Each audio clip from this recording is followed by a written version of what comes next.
اللهم صل على محمد وآل محمد.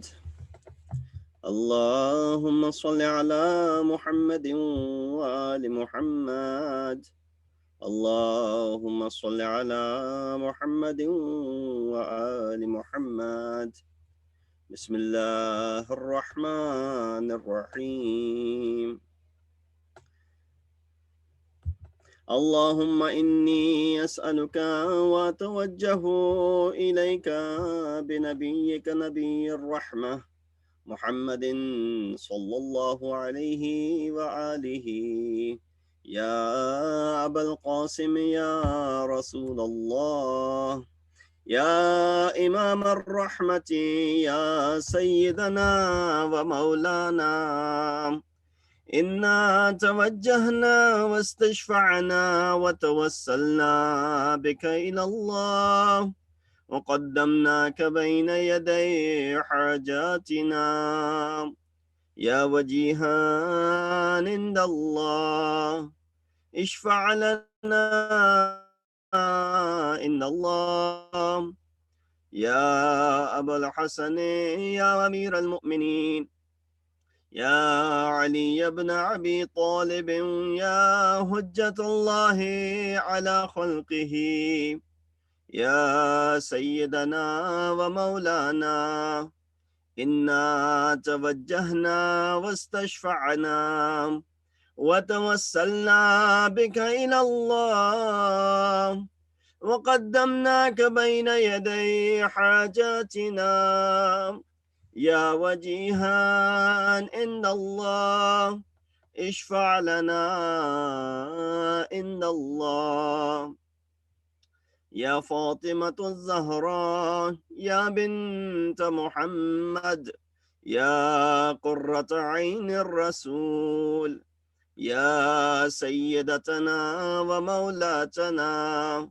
إنا توجهنا واستشفعنا وتوسلنا بك إلى الله وقدمناك بين يدي حاجاتنا يا وجيهة عند الله اشفعي لنا عند الله يا أبا محمد يا حسن بن علي أيها المجتبى يا ابن رسول الله يا حجة الله على خلقه يا سيدنا ومولانا إنا توجهنا واستشفعنا وتوسلنا بك إلى الله وقدمناك بين يدي حاجاتنا يا وجيها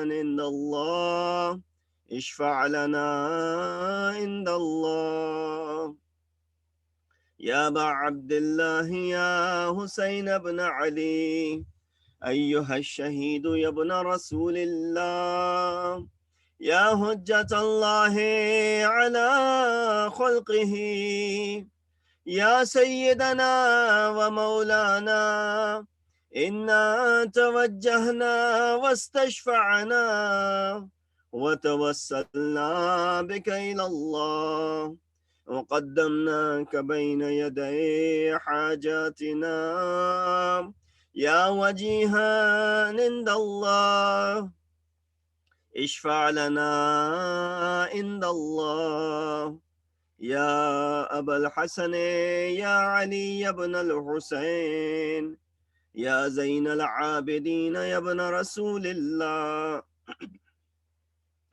يا حجة الله على خلقه يا سيدنا ومولانا إنا توجهنا واستشفعنا وتوسلنا بك إلى الله وقدمناك بين يدي حاجاتنا يا وجيها عند الله اشفع لنا عند الله يا أبا جعفر يا محمد بن علي أيها الباقر يا ابن رسول الله يا حجة الله على خلقه، يا سيدنا ومولانا، إنا توجهنا واستشفعنا وتوسلنا بك إلى الله،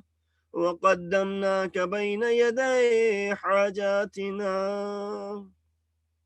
يا وجيها عند الله، اشفع لنا عند الله. يا أبا عبد الله، يا جعفر بن محمد، أيها الصادق يا ابن رسول الله، يا حجة الله على خلقه، يا سيدنا ومولانا، إنا توجهنا واستشفعنا وتوسلنا بك إلى الله، وقدمناك بين يدي حاجاتنا.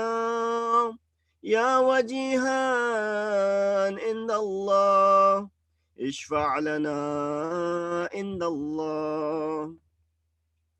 يا أبا الحسن، يا موسى بن جعفر، أيها الكاظم يا ابن رسول الله، يا حجة الله على خلقه، يا سيدنا ومولانا، إنا توجهنا واستشفعنا وتوسلنا بك إلى الله، وقدمناك بين يدي حاجاتنا.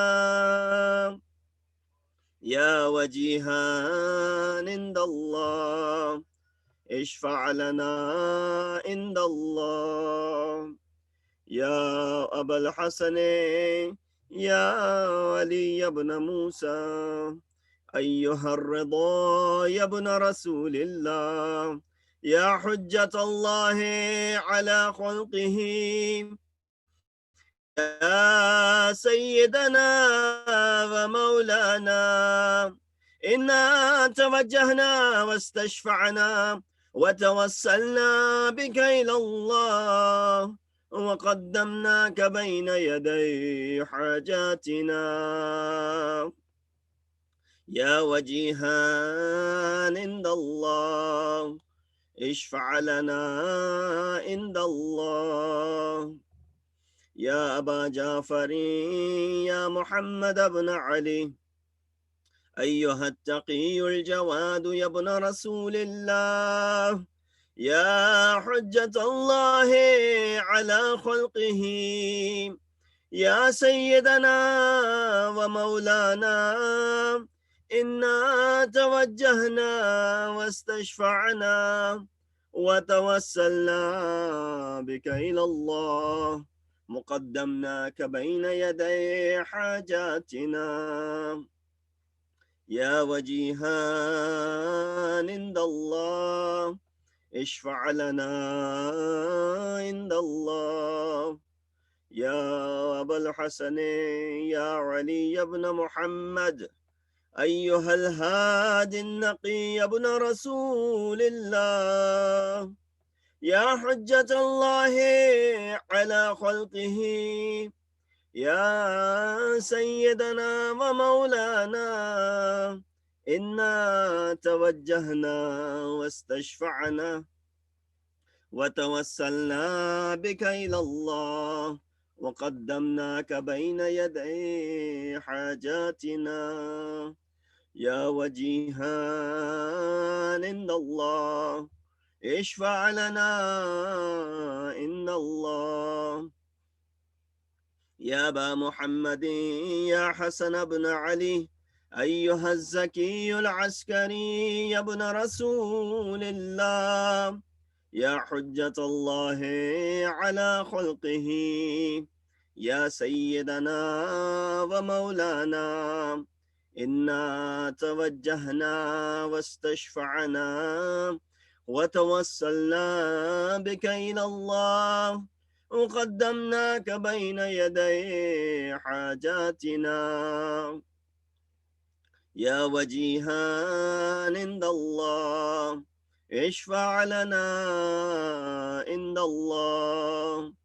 يا وسي الحسن والخلف الحجة أيها القائم المنتظر المهدي يا ابن رسول الله يا حجة الله على خلقه يا سيدنا ومولانا إنا توجهنا واستشفعنا وتوسلنا بك إلى الله وقدمناك بين يدي حاجاتنا يا وجيها عند الله اشفع لنا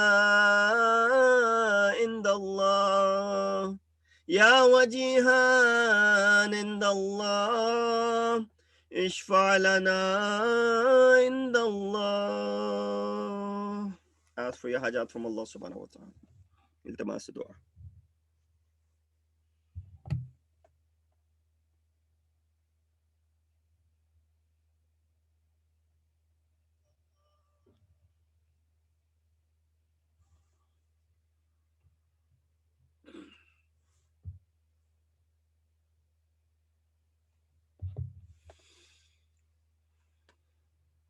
يا سادتي ومواليا إني توجهت بكم أئمتي وعدتي ليوم فقري وحاجتي إلى الله وتوسلت بكم إلى الله واستشفعت بكم من الله فاشفعوا لي عند الله واستنقذوني من ذنوبي عند الله فإنكم وسيلتي إلى الله وبحبكم وبقربكم أرجو نجاة من الله فكونوا عند الله رجائي يا سادتي يا أولياء الله صلى الله عليهم أجمعين ولعن الله أعداء الله ظالميهم من الأولين والآخرين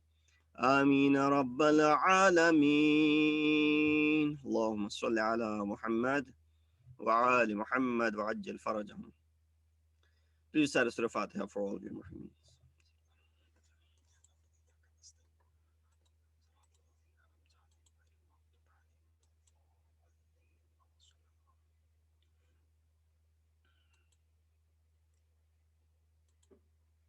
Also, please remember those who are in need of dua with the recitation of dua Tawassul, as well as the recitation of this dua, this ayat from Surah Naml together. Let's recite it 5 times for all of those people who are in need of dua, those who have requested for Shifa Yabi, and those who are struggling physically, spiritually, financially. May Allah subhanahu wa ta'ala bring an end to their turmoil, their difficulties, and bring them out of their tough times. Bismillah ar-Rahman ar-Rahim.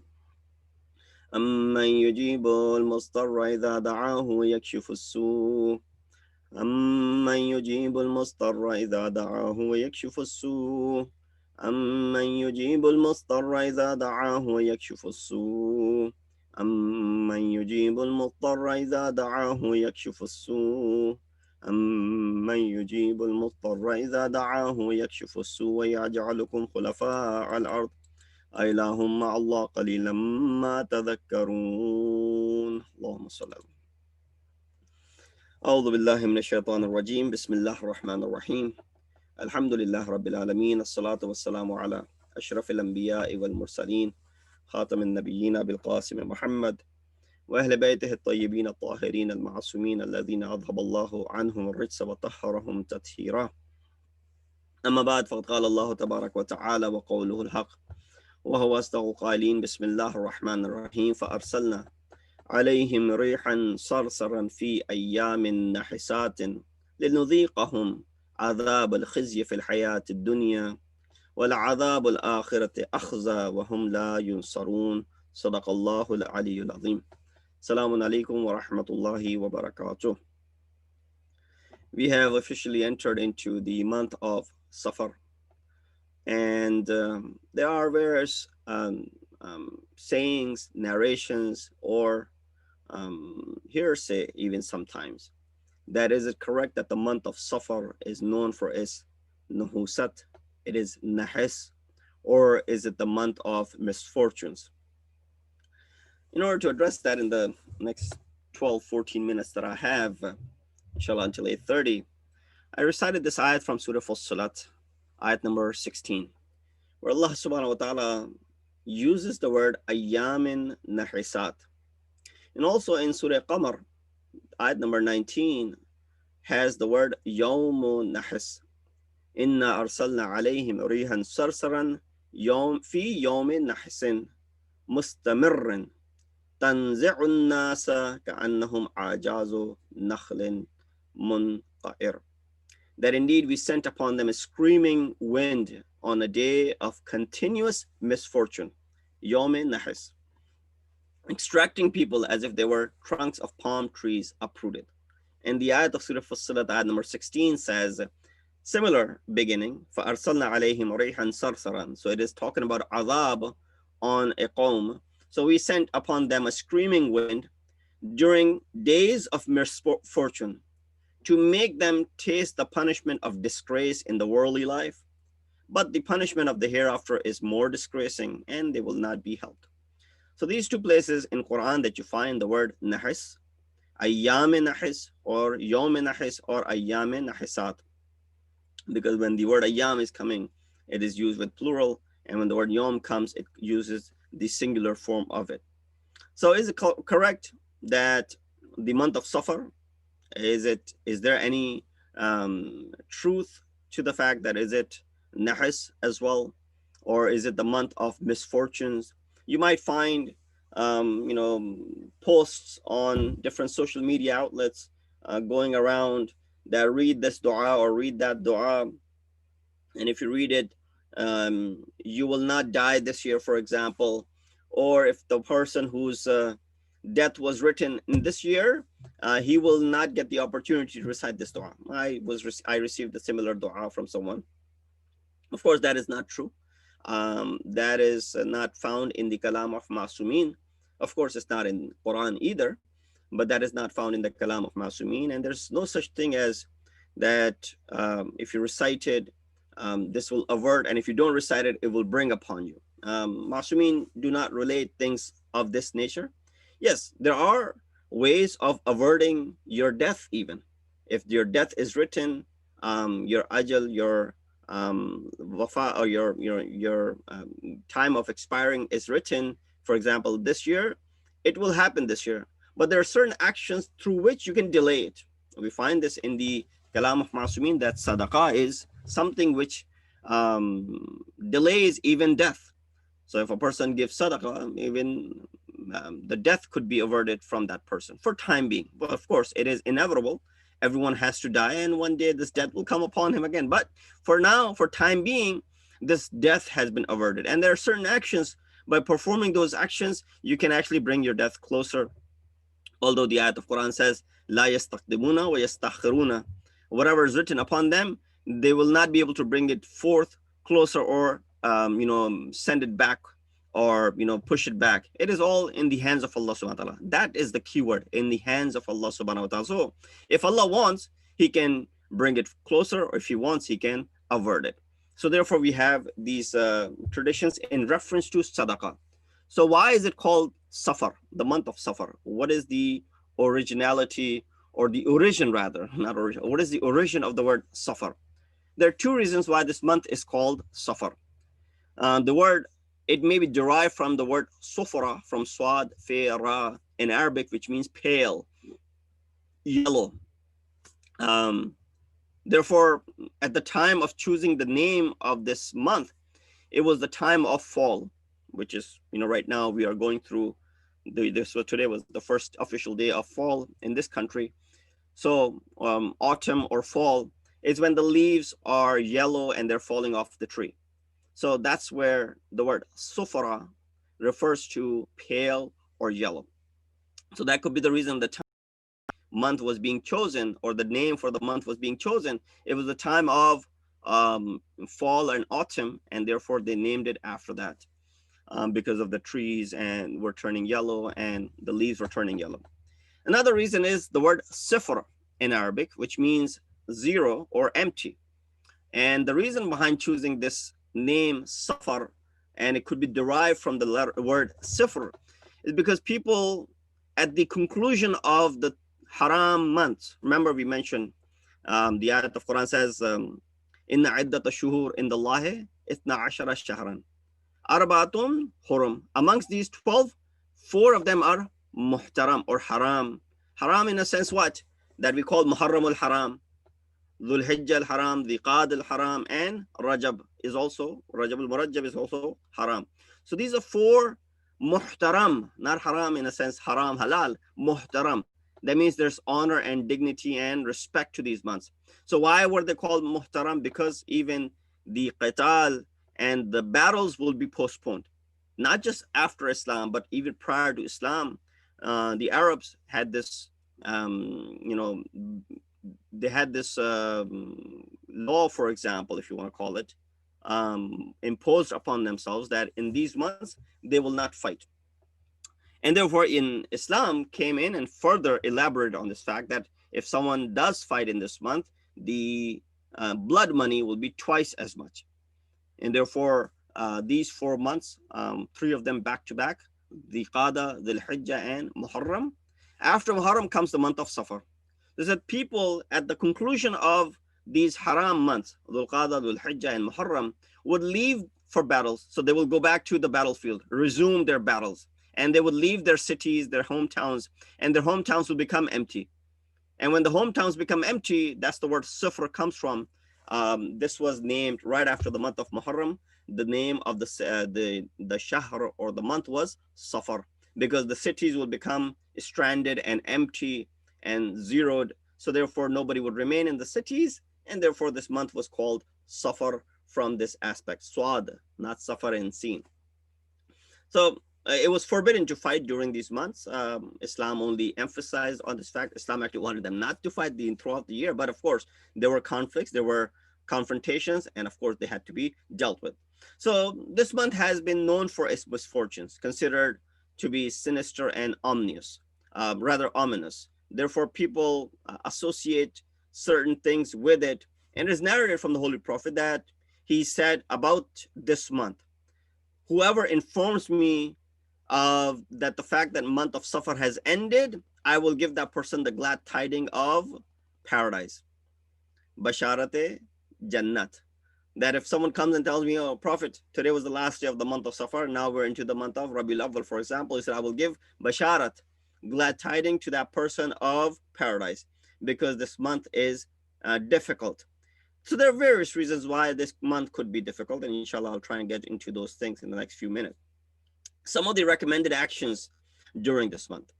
Extra emphasis has been laid upon the fact to pay sadaqah for various reasons, and some of the reasons that I mentioned earlier. Prophet said regarding sadaqah that your smile to your brother in faith, or your smile in general, is considered sadaqah. Amr bil Maruf and Nahi anil Munkar is also considered sadaqah. Guiding someone who has lost their way is also a way of sadaqah. Removing the obstacles and the hurdles from the path where people walk is a form of sadaqah. And our seventh Imam, he said, "Aunuka lil-dha'ifi afdalu sadaqah." That when you help an elderly, that is considered to be the best form of sadaqah. So sadaqah is not always monetary, financial help. It is all of these things as well. You smiling to someone is sadaqah. Amr bil Maruf, Nahi anil Munkar, removing obstacles from the path of the people. All of these things are considered to be sadaqah. Number 2, for protection from calamities, not just in this month, throughout the year, recite the following dua 10 times daily, and it can be found in the book Mafatihul Jinan. Ya Shadid al-Quwa, wa ya Shadid al-Mihal, ya Azizo, ya Azizo, ya Aziz, ذلت بعظمتك جميع خلقك فاكفني شر خلقك يا محسن يا مجمل يا منعم يا مفضل يا لا إله إلا أنت سبحانك إني كنت من الظالمين فاستجبنا له ونجيناه من الغم وكذلك ننجي المؤمنين وصلى الله على محمد وآله الطيبين الطاهرين. So you can find this dua in the book of Mafatih al-Jinan, most likely in the Amal of the month of Safar, to be recited 10 times if you want to avert calamities and seek protection from any sort of calamity. Ya Shadidul Qawa, or the one who is almighty. Wa Ya Shadid al-Mihal, the one who, whose imtihan is tough, who, when it comes to testing people, is tough. The one who's Aziz, or the one who's Aziz. All of the mankind in front of you are humbled and humiliated, and therefore fakfini sharra khalqika, therefore you are enough for us, sufficient for us, to protect us from all of the shar and the evil that exists from the hands of the people. Oh, the one who's muhsin, that means the one who does ihsan and is kind to others. Oh, the one who's mujmil, the one who gives to other, or mun'im, the one who gives to other. Mujmil also is translated as the one who's righteous, and mun'im, the one who gives. Mufdil, the one who's who there's no one better than him as far as his fazilat is concerned. There's no one except you. Subhanaka inni kuntu min az-zalimin. That is the part of the ayat of Quran as well. So this is the dua. If recited 10 times a day, it's not that long. You can write it down, and in fact, after you recite it a few times, you'll memorize it. And so it's good to keep this dua for the protection from calamities, not just in this month, as I mentioned, especially in this month, but outside of this month as well. Number 3, it is highly recommended to recite Ziyarat Imam Hussein on the 20th day of the month of Safar, which is also marks the Arba'in Husseini, Jahlum of Imam Hussein. In fact, it is part of the riwayat of Imam Hassan Askari alayhi which says 5 things are the signs of a mu'min. Number 1, reciting 51 rak'at prayers during the day and night, which includes your wajib 17 and 34, which are mustahab. Ziyarat of Imam Hussein on the day of Arba'in, wearing a ring on your right hand, putting your forehead on the muhr, on sajdaga, on khak, on the sand, especially the khak of Karbala, and reciting Bismillah ar-Rahman ar-Rahim out loud in the beginning of the surahs. These are considered to be 5 signs mentioned by our 11th Imam. Some of the occasions of the month of Safar, this could be the reason why there's some riwayat allude to the fact that this month is ominous, and there's some misfortunes that are associated with this month. So these are some of the reasons that I was able to find as far as this month is concerned. So one of the reasons of this month being ominous is the beginning of this month is when the Battle of Siffin took place, or the start of the Battle of Siffin in the year 37 after Hijrah, when Amir al-Mu'mineen, along with his Sipah and his companions, fought against Muawiyah and his companions from Sham. This battle lasted for 110 days. And on the verge of defeat, when the people of Sham were on the verge and Muawiyah was on the verge of defeat, Amr ibn As tricked the Muslims by raising Quran on the spears and led them astray, and they were misled. They said, how should we fight someone who's carrying Quran? And the sorry tale of Hakaman that led to afterwards, where Abu Hasan Ash'ari and Amr ibn As, they decided that who should be the ruler after this battle. Based on some riwayat, this is also the day when the head of Imam Hussein, along with the caravan of Ahlul Bayt, entered the city of Sham, the first of the month of Safar. The second day of the Safar is the martyrdom of Zayd ibn Ali, son of our fourth Imam, Imam Zainul Abidin alayhi wasalam, who actually did the Qiyam, who stood up against Banu Umayyah in revenge of Karbala in the year 120 after Hijrah. It is mentioned that he was about 42 years old at that time. 7th of Safar, it's bittersweet. According to Sheikh Mufid and Kafami, it is the day when the Shahadat of our second Imam, Imam Hassan Mushtaba alayhi wasalam, took place. And some mention that it is the day of the Wiladat of our 7th Imam, Imam Musa al-Kadhim, in the year 128 after Hijrah, in the place called Abwa, which is located between the city of Mecca and Medina. Therefore, this day is better from one aspect and sweet from another aspect. Of course, 20th of the month, it marks the Arba'in Husseini. That is the day when, according to some narrations, Jabir ibn Abdullah al-Ansari is the first one who made it to Karbala on this day. Some mention that even the caravan left Sham and they arrived on this day in Karbala. Some Mu'arrikhin mentioned that it is difficult to associate that they actually arrived on this day, so it could be around that time. But nonetheless, all of these different ihtamalat are given as far as that is concerned. Also, on the 28th day of the month of Safar, it is mentioned that it is the day of the wafat of the Holy Prophet Hazrat Muhammad Mustafa sallallahu alaihi wa alihi wasallam in the 11th year after Hijrah. Prophet at the age of 63, he passed away. And some Mu'arrikhin also mentioned that 28th of Safar is also the day of the Shahadat of our second Imam, Imam Hassan al-Mushtaba والسلام, in the year 50 after Hijrah.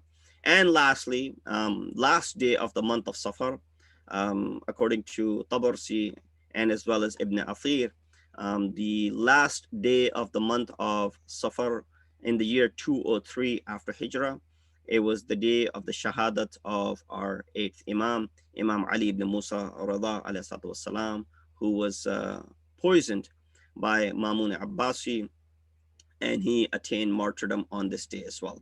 So these are different narrations that we find from the beginning of the month till the end, because of all of these days of the wafat and the shahadat and the asiri of Karawan, and eventually bringing of the head of Imam Hussein, and then them arriving on the day of Arba'in back to Karbala. Because of that, it is possible that some people have referred to this month being amongst the ayyam who are ominous, and therefore different riwayat in this respect I have mentioned. But also there's a way of averting and removing any type of calamity by reciting some of the du'as that were also mentioned earlier.